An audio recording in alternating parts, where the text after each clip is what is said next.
sons of Abinadab were driving the new cart with the ark of God, and Ahio went in front of the ark. All right, these are important little details. David and all of Israel were dancing before the Lord with all their might, with songs, with lyres, with harps, with Dakota's piano, with tambourines and castanets and cymbals. When they came to the threshing floor of Nacon, Uzzah is like David's best friend. Okay, Uzzah reached out his hand to the ark of God and took hold of it because the oxen had stumbled. The Lord's anger burned against Uzzah because of his irreverent act. Therefore, God struck him down, and he died there beside the ark of God. Then David was angry. What? This is intense. God killed Uzzah. That's it. We just finished that. So keep that there. Yeah.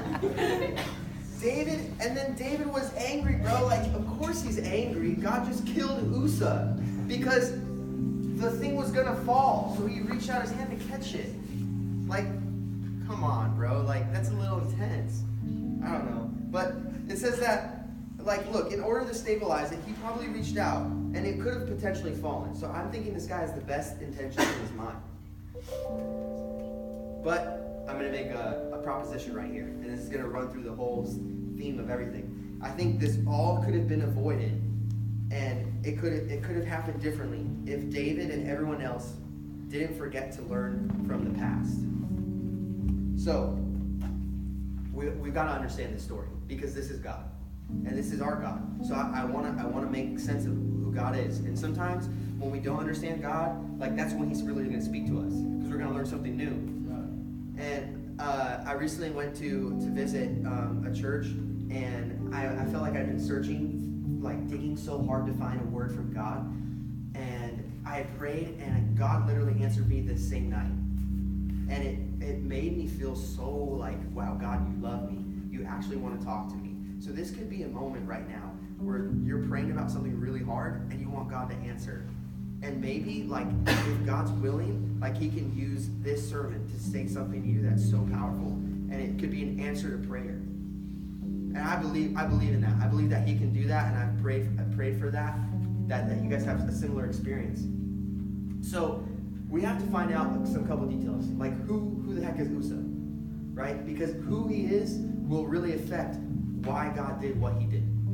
So the same story is repeated in 1 Chronicles. And excuse me, when I read this, I'm not going to read some of the texts. I'm just going to give you the summation. But if you guys ever want the footnotes, you can ask me, and I have all of them written down. 1 Corinthians 15, it says that no one but the Levites were to carry the ark of God. And this is David reporting this after the fact. So this is like we can almost look back into the future tense of what really happened here. But get this. You guys know that Uzzah? It says that they list the descendants of the Levites. And it says the sons of Kohath, the sons of Merari. That sounds like that song. All right. The sons of Uzziel. And then guess what? Uzzah is a son of Abinadab. And he's a Levite. Uzzah is a Levite. Like, check this. Like, you're like, okay, he's not a Levite. He can't carry the ark. No, he's a Levite. What? Okay, hold on. Okay, but he wasn't a priest. And I never knew there was a difference. There's a difference. You guys remember the story in the Gospel of Luke where it says the Good Samaritan, and there's these three people that walk by him? Do you guys remember who the three people are? The Samaritan, the Levite, and the priest. Do you know that there's a difference between a Levite and a priest? You can be a Levite, but you don't have to be a priest. But if you're a priest, you're automatically a Levite. And there were differences within the Levitical the priesthood. So some of them were priests that could carry the ark. Some of them were priests that only basically had to do like the cleaning work. Like, I need to clean the holy utensils of God. I need to cover the holy utensils of God. I need to cover the ark. And Uzzah was the son of Abinadab. He wasn't allowed to carry the ark. He wasn't allowed to be 1,000 feet close to it. And we learned that, actually. So, okay, First Chronicles tells a little bit more about that, right? And now I just blew my mind because I didn't know there was a difference. I was like, what the heck? Okay, so, sorry. Okay, so Uzzah shouldn't have been pushing the cart, all right? Because there was a cart he was pushing. And Numbers 4, if you guys want to look at it, talks specifically about each little section of what the Levitical priesthood should do, of whose son, what do I do? And it handles it that way.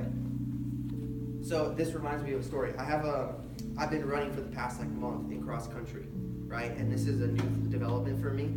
So I've never been like a long distance runner, but I've always considered myself to be an athlete, right? So I go to this competition, and there are like 200 athletes, and all of them, like some of them are from D1 schools.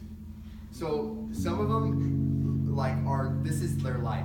They're so focused. They're like eating it looks like tree bark. They're eating tree bark, and they have their headphones in, and their eyes are like bloodshot, and they're ready to run 5 miles as fast as they can. And I'm just like chilling, like, hey, what's going on? Like, we're relaxing, and I'm like, I'm the biggest guy out here. What's going on? Why am I the biggest guy out here? There should be some bigger guys.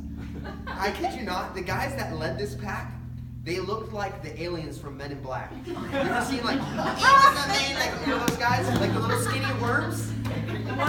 That's who they looked like. I literally saw a pack of worms running in front of the 5K. Oh, look at that! They were just leading the crew, but they literally had 18-pack abs. Like they were like disgusting, but they were so good at running. I'm an athlete, but I'm not a runner. I'm not a runner.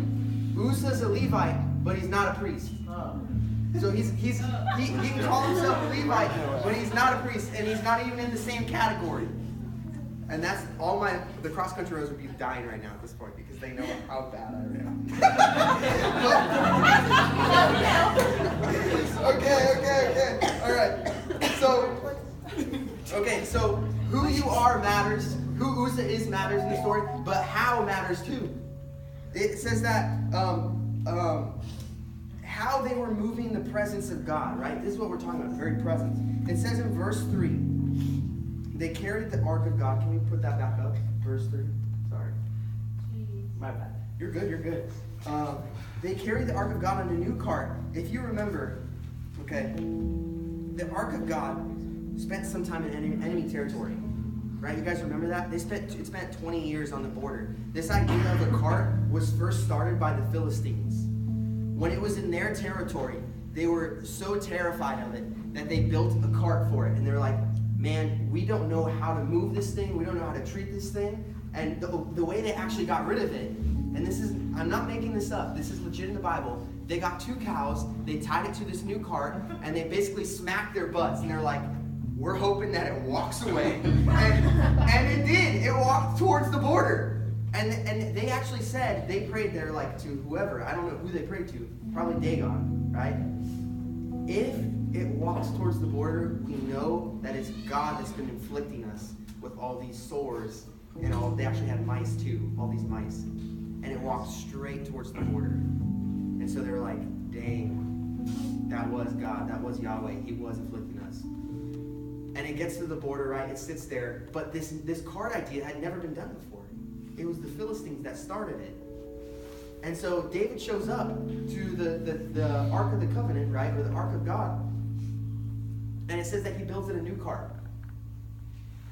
Well, why are you building a cart? Like, we should have never done a cart in the first place. Like, are you taking notes now from the Philistines about how you treat God? Like, is that what we've come to? And he probably had to build a new cart because it sat for 20 years outside in the rain. So it was probably did not work at all.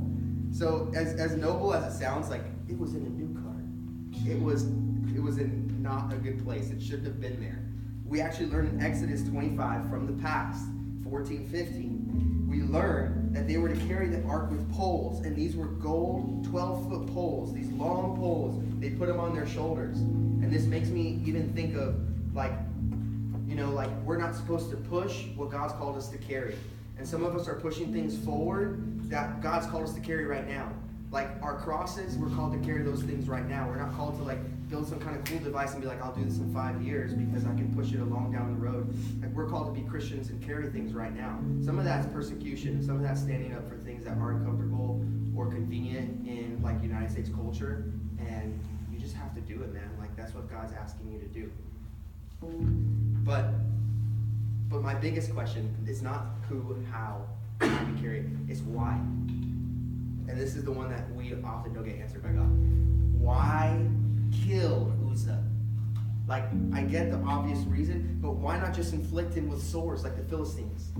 Like, let him poop his pants right there on the middle of the road. Like, that would have been a little bit nicer.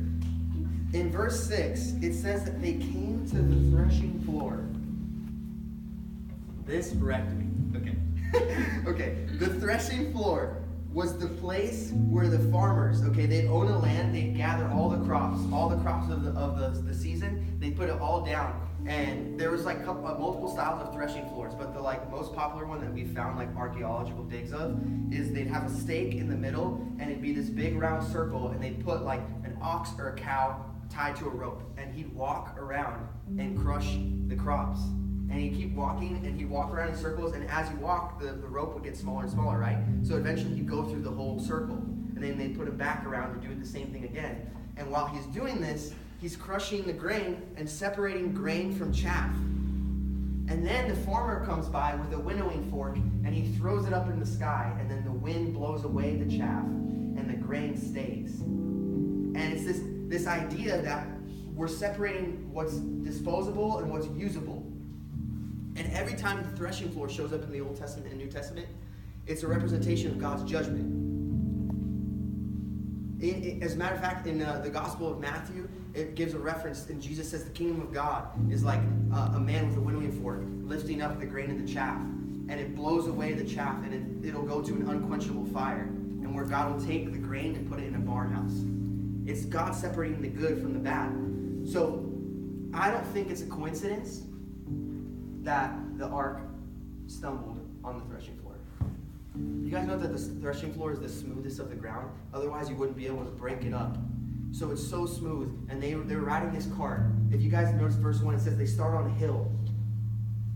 They go down a hill the whole time. They're good. This cart is not stumbling, but yet when they get to the smoothest, flattest part, it stumbles. So what are you doing, God? What do you want to tell us? Like, what are you trying to get rid of in this one section? Well, I think God wants to separate one more thing at the threshing floor. Before he brings the very presence of God to the center of the city with this new king, he wants to show him and teach him one more thing they need to get rid of.